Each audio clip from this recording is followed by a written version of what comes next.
So starting with nice wet paper, I've masked out the mountain and the sun, just so we don't accidentally get any paint on it.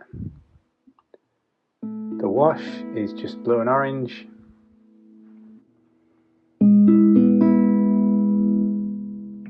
Because the paper's so wet, it'll just mix together as it dries.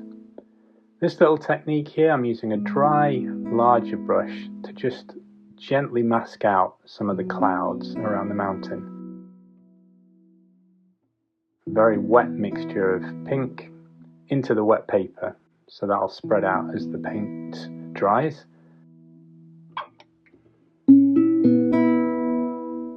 Onto the mountain, so we have a light mixture of Payne's grey and cobalt blue, leaving completely white paper for the area of the highlights.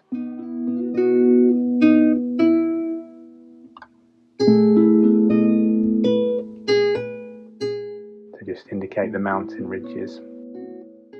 Area of shadow, again just the same paint mixture, just layered on top. Darken the foreground.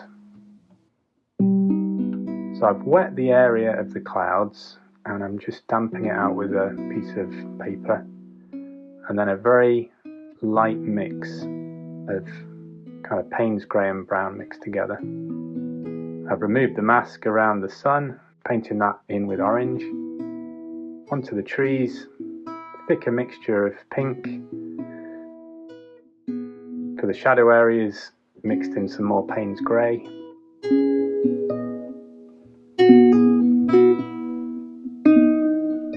With a thin mix, painting some branches. Hopefully you saw something there that was interesting or useful. Feel free to subscribe to my channel for more watercolour tutorials.